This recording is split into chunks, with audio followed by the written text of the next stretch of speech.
Have you ever wondered if, in a world where information is power, there are still secrets capable of changing the destiny of nations? Get ready to have your perception of geopolitics and daily life turned upside down, because what I'm about to reveal to you now about Russia is so counterintuitive and shocking that few even dare to imagine it.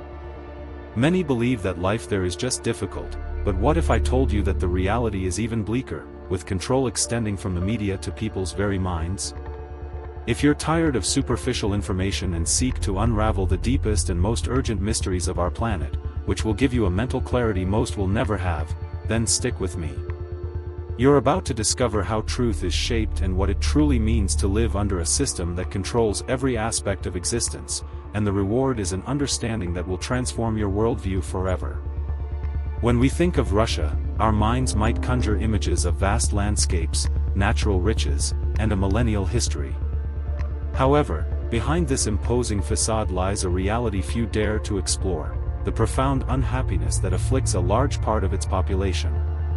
It's one of those curiosities that defy logic, for how can a country so blessed with resources have one of the highest suicide rates in the world? The geography of its vastness, with isolated regions and extreme living conditions, only accentuates this paradox, making the search for answers even more urgent. The data doesn't lie. Russia ranks among the nations with the highest suicide rates, and in some of its regions, the numbers are even more alarming. This leads us to question, what does it truly mean to live in a country where freedom is an elastic concept and the individual voice is constantly silenced? Life, for many, becomes a daily struggle against a system that controls information and represses dissent. It's one of those social geographical curiosities that make us reflect on the impact of the environment on the human psyche, and how the lack of freedom can erode hope. This reality, where unhappiness is a constant, is no mere coincidence. It is the result of a complex web of factors ranging from state control of the media to the absence of genuine prospects for change. Imagine living in a place where truth is filtered and creativity is stifled. It's like trying to breathe in a vacuum. This is life for many Russians, and understanding this dynamic is the first step to unraveling the deeper layers of how censorship and information control shape the perception of reality, which will be the focus of our next topic. If you want to understand the pulse of a nation, observe what it consumes in terms of information. In Russia, freedom of speech, though technically guaranteed by the constitution, is a mirage. The government, under the pretext of combating extremism, has broadened its definition to the point of stifling any dissenting voice, restricting independent journalism, and silencing the opposition. It's one of those political curiosities that make us question the true face of democracy, and the geography of information becomes a minefield, where every word can have consequences. This strategy of narrative control is not new, but in Putin's Russia, it has reached levels that draw direct comparisons with authoritarian regimes. Almost all major media outlets, whether state-owned or supposedly private, operate under strict regulation and alignment with the Kremlin.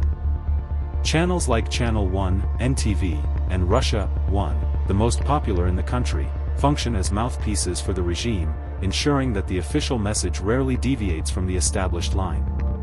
The geographical curiosities of such a vast country, with different cultures and realities, are homogenized by a single voice. The result is a population that, for the most part, is forced to consume media it doesn't trust. Creativity and critical thinking struggle to survive in an environment built on censorship. Imagine living in a world where truth is an official construct, and the search for alternative information is an act of rebellion. This is the reality of life in Russia, and this web of control extends beyond television and radio, reaching into the digital world, which will be the focus of our next topic. If traditional media is the voice of the Kremlin, the digital world is its echo, amplified and controlled. The Internet, which in many places is synonymous with freedom and unrestricted access to information, in Russia has become another tool for surveillance and censorship. Platforms like YouTube, though still accessible, operate agonizingly slowly, a deliberate obstacle to discourage the consumption of unofficial content. It's one of those technological curiosities that make us question the true nature of global connectivity, and the geography of the network becomes a labyrinth of restrictions. The control doesn't stop at slowness. Western social media networks like Facebook, Instagram, and X, formerly Twitter, have been blocked, and their parent companies labeled as extremist organizations. This is a clear tactic to isolate the population from narratives that don't align with the official one, forcing them to consume state-approved content. Internet browsing is redirected to Russian platforms, such as Yandex, which come with a very noticeable pro-Kremlin bias. The geographical curiosities of the Internet, which should be a borderless space, are redefined by digital walls. This digital control strategy creates an information bubble, where truth is shaped and dissent is stifled. Creativity and innovation, which thrive on the free exchange of ideas, are severely limited. Imagine living in an environment where every click, every search, every online interaction is monitored and filtered. This is the reality for many Russians, and this digital surveillance is just one facet of a larger system of control, extending even to the illusion of democracy, which will be the focus of our next topic. If you believe Russia is a democracy in the Western sense of the word, prepare to unravel a complex game of appearances. Although people can go to the polls and opposition parties exist, the reality behind these elections is very different. Legitimate election observers are restricted, and Putin's regime handpicks its opposition, ensuring that genuine dissent is conveniently disqualified. It's one of those political curiosities that make us question the essence of freedom and the geography of power, where the lines between the real and the staged become blurred. This strategy of opposition control is subtle but effective. By allowing the existence of multiple minority parties, the Kremlin creates the illusion of a multi-party system, while genuine opposition remains fragmented and powerless. Figures who truly challenge the status quo are subjected to harassment, criminal charges, or declared extremists, ensuring that the official narrative remains unquestioned. The geographical curiosities of Russian politics, with its vast expanse and diversity, are unified under a single vision of power that tolerates no deviations. This political staging, where freedom is just a word and choice is an illusion, is a fundamental pillar of the Russian system. It ensures the regime's stability and the continuity of power, but at the cost of true representation and civic engagement. It's a scenario that makes us reflect on the consequences of an economy that, although rich in resources, does not translate into prosperity for the majority, and how this reality connects with daily hardships, which will be the focus of our next topic. If you think Russia, being one of the world's largest energy producers, is a paradise of prosperity for all its citizens, you're about to uncover a more complex truth. Although the country is the 11th largest global economy, this wealth is far from being equitably distributed. The energy sector, which represents a gigantic slice of the GDP, does not translate into high wages for most workers, who earn significantly less than their peers in other nations. It's one of those economic curiosities that show how macroeconomics can mask daily reality, and the geography of wealth is concentrated in few hands. This economic disparity is a reflection of an industrial profile that, despite being vast, lacks diversification in high-tech sectors and globally recognized brands. While Western countries export a varied range of products, from technology to art, Russia still heavily relies on commodities. The departure of over 1,000 international companies after the special military operation in Ukraine only accelerated a trend of isolation, further limiting opportunities for the average citizen.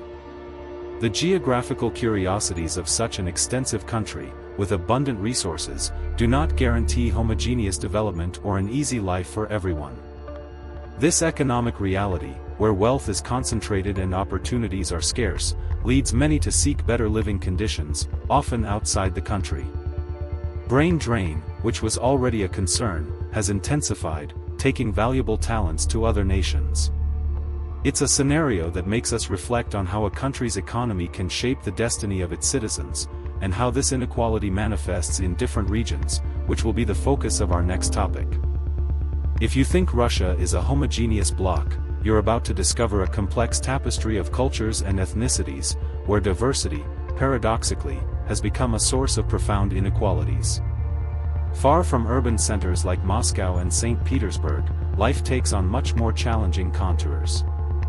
The country's vast and unforgiving geography, especially in regions like Siberia and the Russian Far East, with precarious infrastructure and isolation, accentuates the marginalization of minorities. It's one of those social curiosities that reveal how location can be a determining factor in the quality of life. This regional inequality is exacerbated by ethnic discrimination that, although prohibited by law, is a veiled reality in the labor and housing markets. Job advertisements asking for Slavic appearance and the difficulty minorities face in finding housing are clear examples of ingrained prejudice. The war in Ukraine, unfortunately, intensified this problem, with a notable increase in ethnically motivated violence. The geographical curiosities of a country that historically expanded by absorbing diverse ethnicities now faces the challenge of integrating and protecting that very diversity. This reality of discrimination and lack of opportunities pushes many towards risky paths, such as military service, which becomes one of the few options for social mobility. The mobilization for the war in Ukraine brutally exposed this wound, with the burden of recruitment falling disproportionately on minorities and poorer regions. It's a scenario that makes us reflect on the legacy of the war and the consequences human that manifest in unexpected ways, which will be the focus of our next topic. If war is a scourge on humanity, its deepest scars often manifest far from the battlefields, in the silence of homes and in the minds of those who return. In Russia, the conflict in Ukraine not only claimed lives but also exacerbated pre-existing social problems, such as alcoholism and high suicide rates. War veterans, wounded and disillusioned, often find social refuge in their home regions, but a bleak economic reality. It's one of those tragic curiosities that show how collective trauma can manifest in individual addictions, and the geography of pain spreads throughout the country. Alcohol abuse, especially vodka, is a cultural constant in Russia, but the war intensified this problem, becoming an escape for many seeking to numb anguish and lack of prospects. Suicide statistics, already alarming, correlate directly with excessive alcohol consumption, revealing a deep and often stigmatized mental health crisis. Imagine living in a place where help for psychological problems is seen as weakness, and the only apparent relief is in a bottle. The geographical curiosities of regions with less economic development and greater isolation tend to show the highest rates of alcoholism and suicide.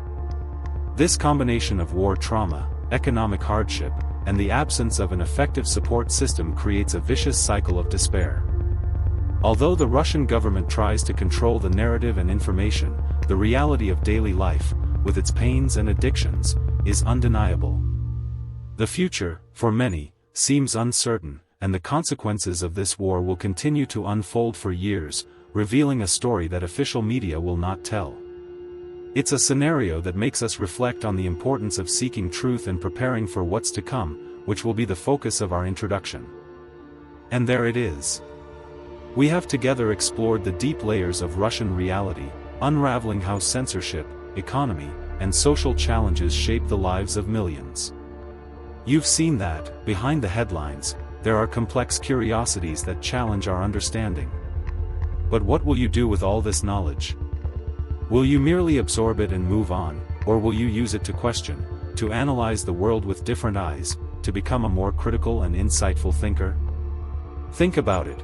If we were able to unravel the intricate relationships between power and society, the hidden motivations, and the unexpected consequences, imagine what you can do by applying that same analytical lens to your own life. What are the censorships you've imposed on yourself? What official truths have you accepted without questioning? True wisdom is not just about accumulating facts, but about using those facts to decipher the codes of your own existence. It's a geographical curiosity about the map of your soul, isn't it? If this conversation has ignited a flame within you, if it has awakened the desire to go beyond the obvious and become a master in the art of deciphering the world, and yourself, then you are in the right place. Don't let this journey end here. To continue unraveling the mysteries of our time and honing your ability to see the invisible, do yourself a favor, leave your like on this content, subscribe to the channel, activate notifications, and join our community of thinkers. The next chapter of this adventure of knowledge is just beginning, and I can't wait to share it with you.